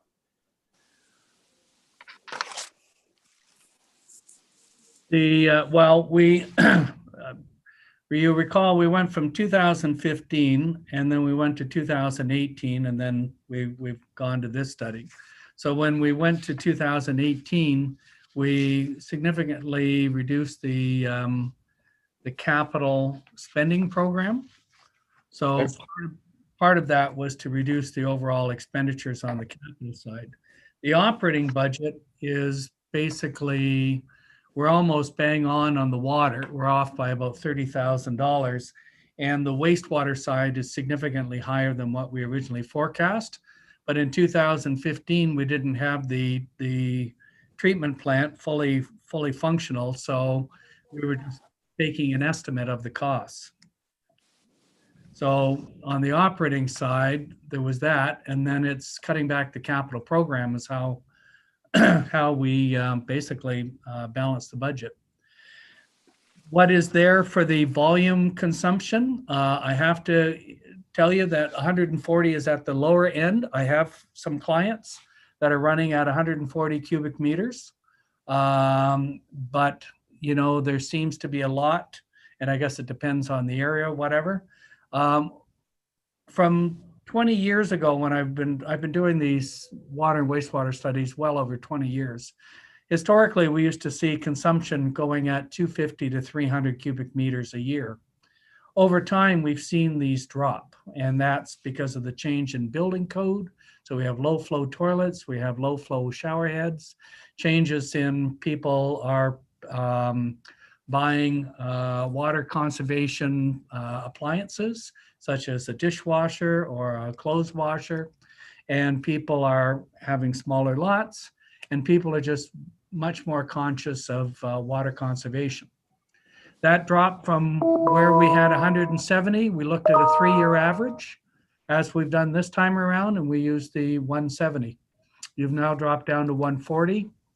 There's not much we can do. Your costs don't drop in the same proportion as people's consumption. So, you know, we just have to deal with it. I guess that's where my concern lies. It's significant, and especially with the bulk water. I mean, to look at the number, where the difference in 2020 alone was currently 127,000 is the flow, and we were originally forecasting for 188,000.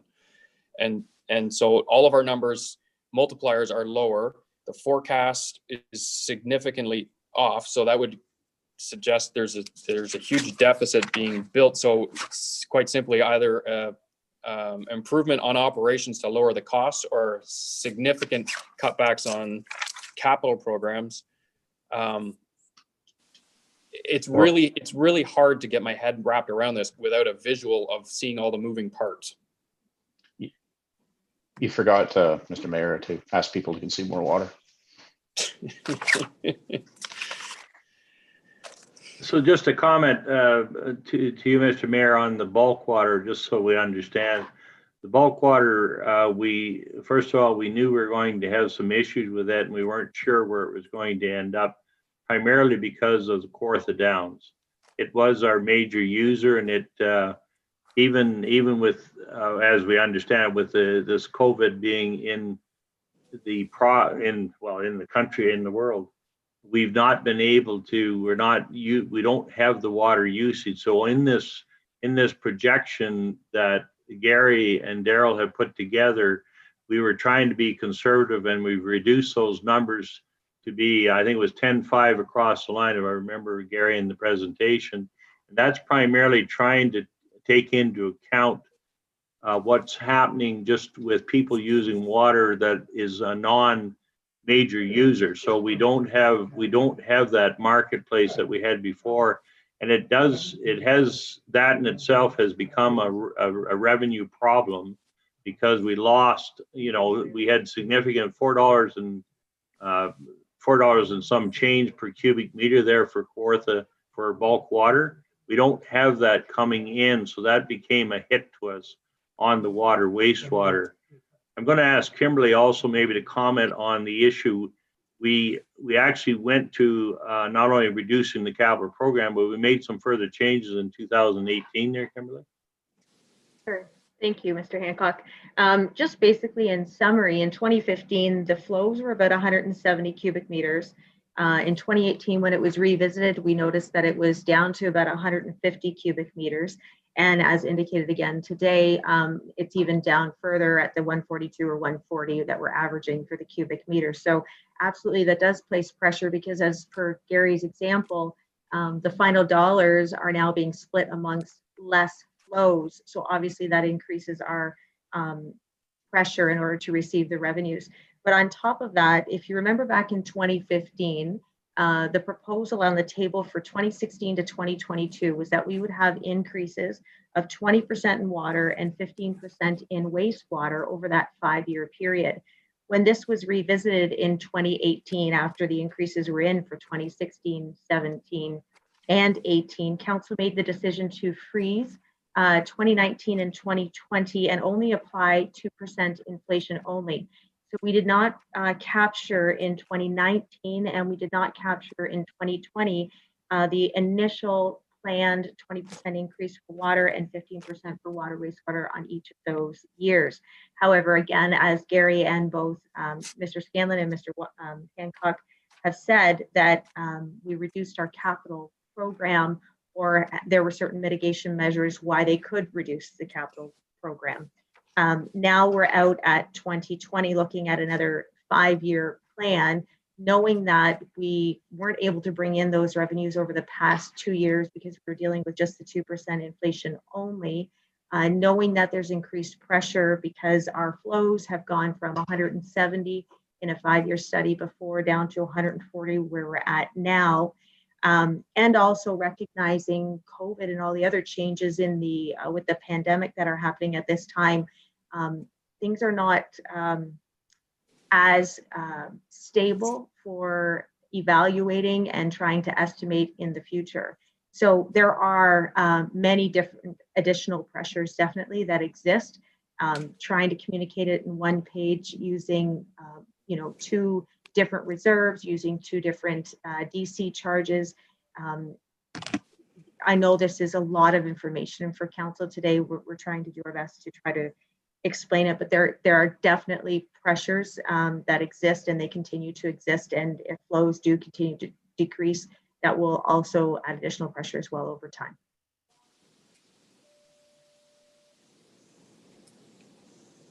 I think just as another comment, and I just want to, we haven't got to Kimberly's report yet, but you have to understand that we have even our commercial users in downtown Millbrook. We have a very limited usage of water. So we're having real problems in not only projecting what the usage is going to be, but we don't know where this COVID-19 is going. And I bring that forward because we thought that with a lot of people that were from working at home, the water usage would be growing, but it's not necessarily growing. We have these water conservation programs. We have a variety of things. So the water usage is actually on the decline while our operating budgets and our budgets are going up. The other thing I wanted to mention is that we are up for we have PUG as an operator up till the end of next year, and we will be calling a new contract for operations of our both water and wastewater facilities. So that's another matter. I'm not quite sure where those numbers will fall out. We were trying to present to council different options, but as you get into this, you have to look at where you want to go for 2021. And if we have questions on capital programs, and if we have questions on basically what's going to happen with COVID-19, then I fall back to the issue that we hold at zero, we stay status quo for the year, and let's revisit this as we go into 2021. And if there's questions about capital programs or things don't make that are not clear to council, then we'll try and bring them forward. But right now, we're trying to deal with situations. We're trying to get a rate structure in place. We've made alternatives to you. We haven't got to the report yet, and we're dealing with a presentation. So on one hand, if there's questions related to the presentation, that's an issue that Gary and Daryl can respond to.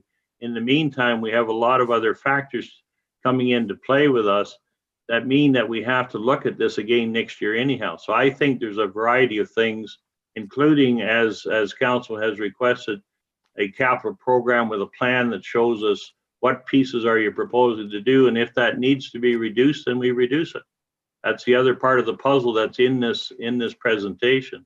So I'm not sure where we want to go with the presentation, but I think you have to look at what you want to do for 2021. Thanks, Mr. Hancock. I think with all due respect, I think when we got a 200-page, very detailed, complex report that's before us, that is very contentious within the community as to the rates, with all of the moving parts, I think this, quite frankly, should have justified a special meeting to actually go through all of these details, because out of respect for everybody else sitting here at the thing, I could go on with questions on, we haven't even got to the report yet, but I could have another 2 hours worth of questions on this that I'm not clear on. And so I don't know where the rest of council wishes to go with this, but I mean, I'm fine with when we get to the report doing 0%, but I want this brought back for some sort of an education session or something, because I'm not that the information isn't there. It's 200 pages of detailed information that I just haven't had an opportunity to ask staff and council to go through all of these details. It's overwhelming to go through this level of details, because quite frankly, when I'm going through the presentation, it doesn't make sense to me, and it's of no disrespect to the presentation, but when I'm trying to put the numbers together, it's not working out. So I don't know where the rest of council sits on. We can just receive the presentation for now and move on with the rest of the agenda, because quite frankly, we'll be here all night. I can't see Deputy Mayor Graham, so I apologize if you got your hand up. No problem. I just got myself off mute, so I figured. I tend to agree. I think that there's much deeper analysis that's going to be required from between council staff and potentially Mr. Scanlon and his associates as well. I think what this has highlighted for me is that there's even more complications to the riddle that we've been working to try to solve for years, and far longer than this term of council. But there's definitely some concerning information in here that I just think warrants that discussion and warrants that attention. And I know Councillor Huntley and I have discussed taking on an initiative to sort of better communicate to the public this information. And I know that there's the report and the in-depth nature of it has just highlighted more questions that I need to get my handle on before I could even begin to start conducting that initiative. So whether it's an education session or something of the like that we could sort of efficiently and productively have that conversation and engagement, I'm fully in support of that. And like you said, if you need a motion to receive the report for now, and then or for the presentation for now, and then move on to moving forward with this, the report thereafter, then I'd be happy to make that motion. All right. Sounds good. Motion from Deputy Mayor Graham. Seconder, receive the report. Councillor Huntley. Madam Clerk, I'll record a vote. Councillor Moore, So Firefox is just your search engine for. Councillor Moore, you're muted. Yeah. Your video. There you go. Sorry. Yes. Sorry. Councillor Huntley, Yes. Deputy Mayor Graham, Yes. Councillor Belch, Yes. Mayor McFadden. Yes, motion is approved. Thank you, Mr. Scanlon. No delegations, minutes of the regular council meeting held November 2nd, 2020. Motion to adopt those minutes. Moved by Councillor Moore, second. Councillor Belch. Madam Clerk, record a vote. Deputy Mayor Graham, Yes. Councillor Moore, Yes. Councillor Huntley, Yes. Councillor Belch, Yes. Mayor McFadden. Yes, motion is approved. Minutes from committees and boards, minutes from the Millbrook Valley Trails Advisory Committee meeting held October 26, 2020. Motion for those minutes. Councillor Huntley. Deputy Mayor Graham. Sorry, Deputy Mayor Graham. You're That's on the next okay. page, so I can't see you. Yeah, I'll speak up next time. Madam Clerk, recorded vote. Councillor Huntley, Yes. Councillor Belch, Yes. Deputy Mayor Graham, Yes. Councillor Moore, Yes. Mayor McFadden. Yes, motion is approved. Municipal Revitalization and Heritage Advisory Committee minutes of the meeting held October 15th, 2020. Motion for those minutes. Councillor Huntley and Deputy Mayor Graham. Madam Clerk, recorded vote. Councillor Moore, Yes. Councillor Huntley, Yes. Deputy Mayor Graham, Yes. Councillor Belch, Yes. Mayor McFadden. Yes, motion is approved. Moving then into item 11.1, Report Finance 2020-21-2020. Well, that's a lot of 20s. Water and wastewater rate study and the water and wastewater user fees and charges. Ms. Pope, if I can just, before we get into this again, I don't think the council has an appetite to go through this in detail anymore today. What do you need out of that recommendation? What is it you need? Because I want this whole thing to come back for further discussion, whether it's through an education session or a special council meeting or something.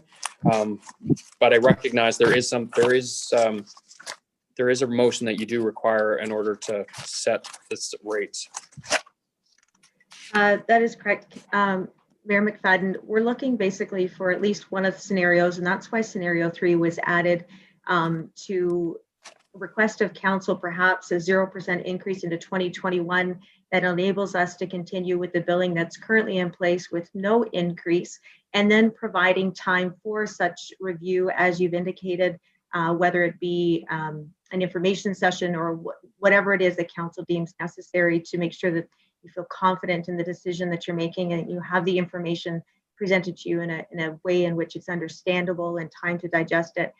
We had suggested to revisit in September 2021 for those other years from 2022 to 2025. So scenario 3, I believe, may meet council's desire today, if I'm interpreting it correctly, to allow for us to continue with our billing process, not add an increase into 2021, revisit, provide time for you to review the details and to us to come back to you with further details that you would require, and then to revisit what potentially would happen for the 2022 to 2025.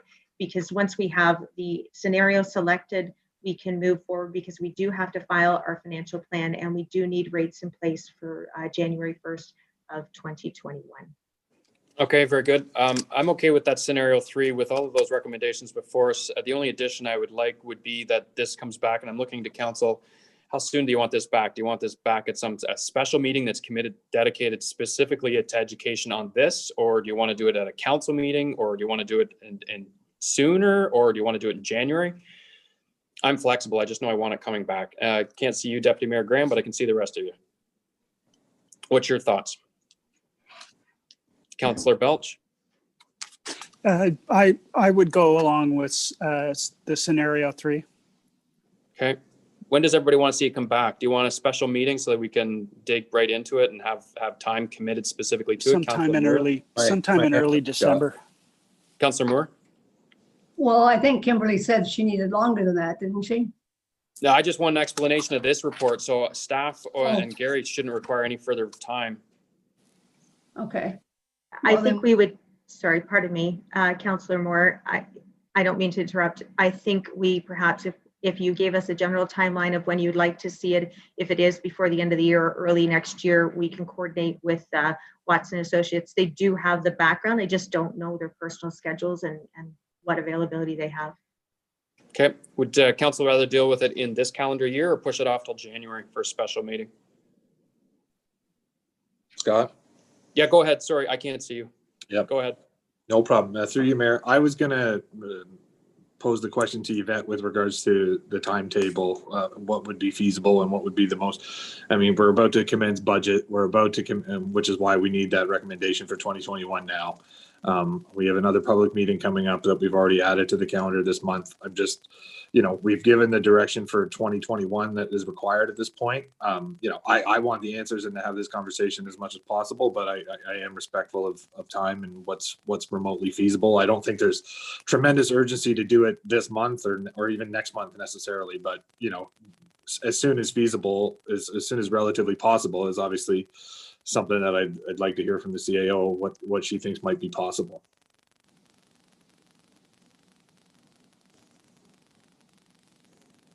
Is Ms. Hurley available to speak?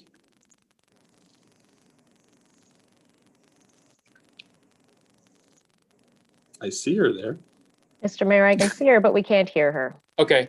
I can speak very briefly to your December schedule. We do have the public meeting on November the 30th. I'm thinking December is too early with everything. I think you might I'm thinking be right. January or February. That's what I was looking to staff. Would you and the Watsons January or February? Is there a preference? Get it out of the way right off the bat, or give it till February with budget stuff?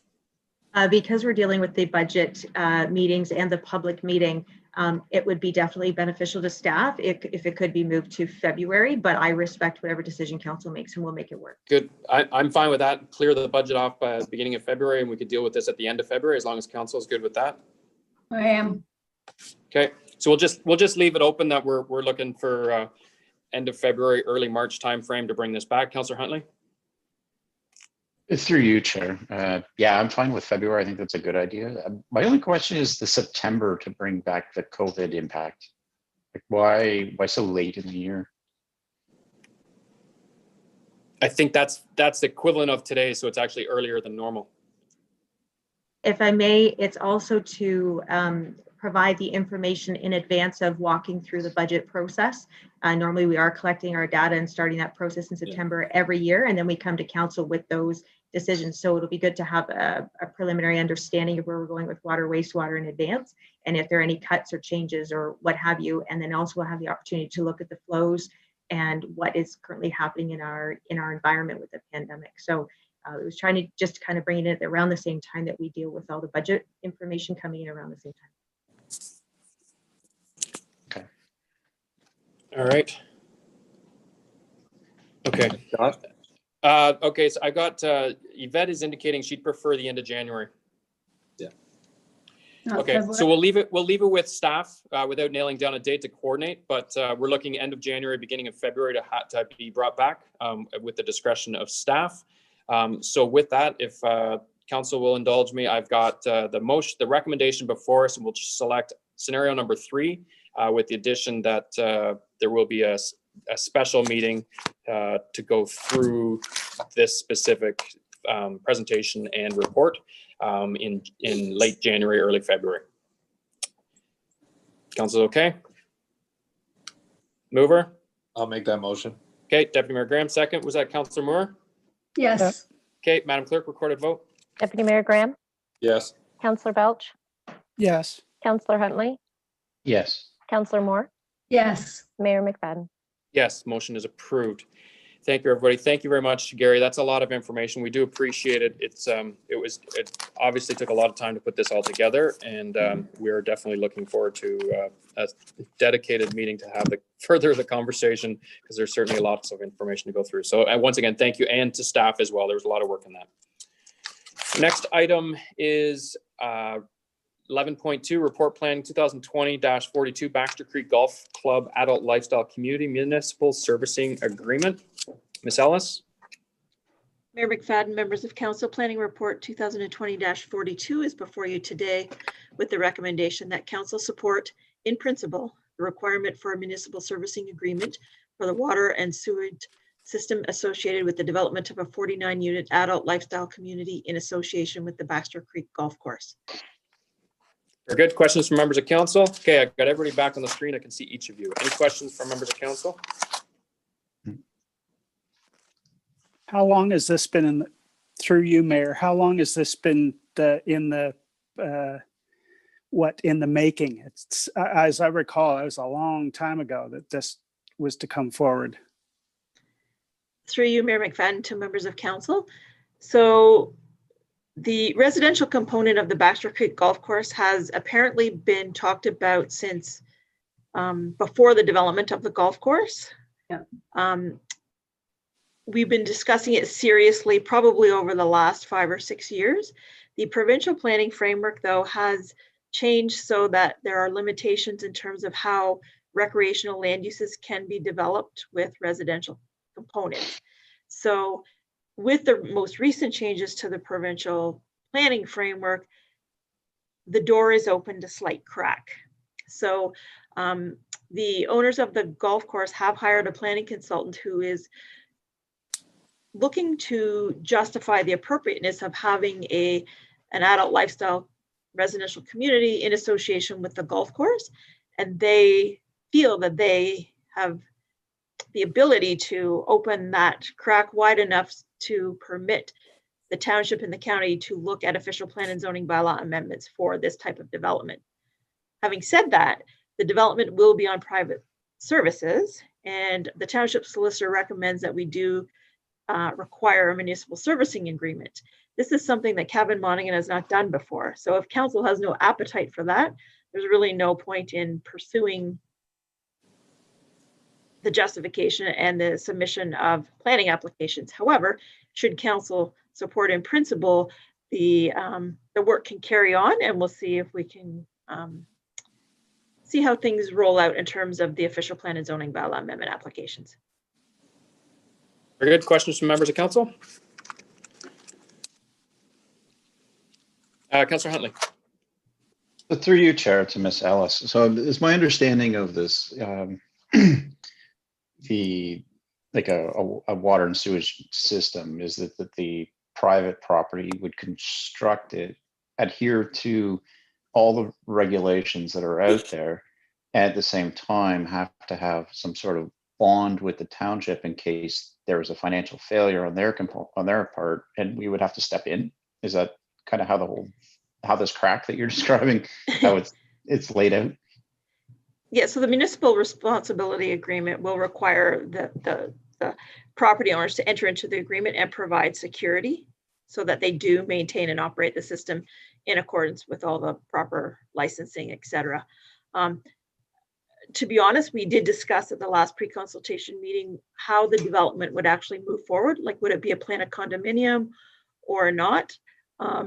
So those options are still being discussed in terms of how best to, I don't like to use the words nail it down, but kind of get it properly papered so we can have the proper security and make sure that we maintain that proper security over the lifetime of the system. Or if there's a condominium corporation, then they have an obligation to do that. So that might be a little bit of an easier option, but I think those options are being pursued should council support in principle entering into such an agreement. Mayor Graham. Thank you, and through you, Mayor. I usually lament approving recommendations in principle, but with regard to this one, I do understand the nature of it. From my understanding, this is a very exploratory and interim step in moving forward with the review or study with regards to information pursuing this this sort of development. Obviously, I think there's a lot of Tim, can you just mute, please? Can you just hit mute? Oh, I don't think you heard. Sorry, Deputy Mayor Graham. No problem. No problem. I heard that as well. Anyways, I'm in support of moving forward to this in principle nature of this, just for an exploratory nature. It's by no means, sealing the deal, or the council will have plenty of opportunity between now and then as we move forward with the understanding of the agreements and requirements that are going to be in place for this. But I think it's a worthwhile exploration to further with regards to this specific type of housing in our township. And I think it's a very much worthwhile endeavor. So it's definitely something that I would move to support. Very good. Councillor Moore. I agree. Sorry, through you, Chair. I agree with Councillor Graham. I do think it's something we should allow them to explore and in principle and come back with some logistics on what really would involve the township and cost value. But I do think it's something they've been waiting 27 years to do. I think they deserve the opportunity to show us what they have to show us. Very good. All right. It sounds like we've got a mover and a seconder. Motion then to receive the report and accept the recommendation. Deputy Mayor Graham, Councillor Huntley, Madam Clerk, record a vote. Councillor Moore, Yes. Councillor Huntley, Yes. Deputy Mayor Graham, Yes. Councillor Belch, Yes. Mayor McFadden. Yes, motion is approved. Our next item is Report Corporate Services 2020-22 Tile Loan Program. Ms. Arthurs. Thank you. The recommendation is that council approve bylaw number 2020-65, being a bylaw to raise money to aid in the construction of drainage works under the Tile Drainage Act. Very good. Any questions from members of council? Seeing none, motion then to receive the report, accept the recommendation. Deputy Mayor Graham, Councillor Moore, Madam Clerk, recorded vote. Councillor Huntley, Yes. Councillor Moore, Yes. Deputy Mayor Graham, Yes. Councillor Belch, Yes. Mayor McFadden. Yes, motion is approved. Report CAO 2020 report and capital project status. Ms. Hurley, who we can't hear from, if you have any questions, this could be difficult. Any questions for her today? None. Motion to receive her verbal report. Deputy Mayor Graham and Councillor Belch. Madam Clerk, record a vote. Councillor Huntley. Yes. Deputy Mayor Graham. Yes. Councillor Moore. Yes. Councillor Belch. Yes. Mayor McFadden. Yes, motion is approved. Council Committee verbal reports. Deputy Mayor Graham. None at this time. Councillor Belch. I've got a meeting at Ganaraska this Thursday night, and then I've got during the day the revitalization and what do we call it? Mr. Hack. That's it, Mr. Mack.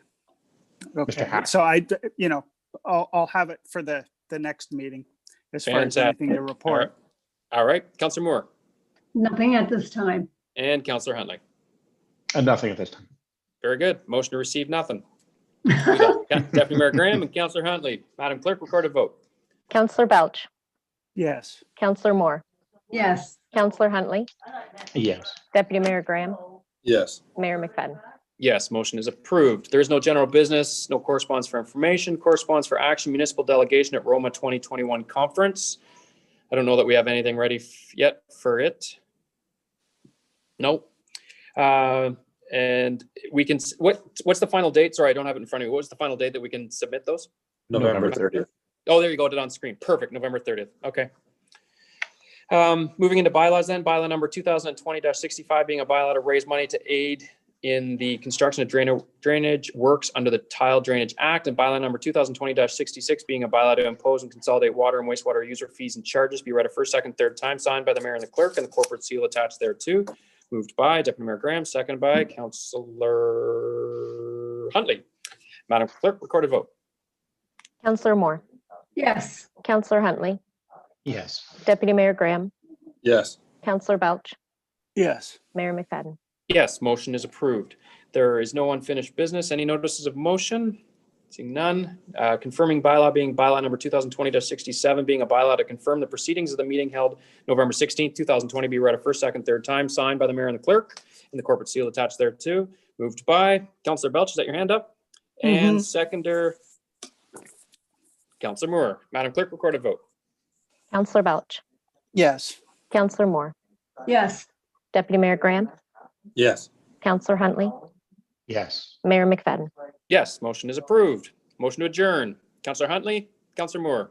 Madam Clerk, record a vote. Deputy Mayor Graham. Yes. Councillor Huntley. Yes. Councillor Moore. Yes. Councillor Belch. No, just kidding. Yes. That was a yes. Mayor McFadden. Yes. And we unanimously just voted to adjourn. Thank you, everybody. Thanks. Have a good one. It's a long one.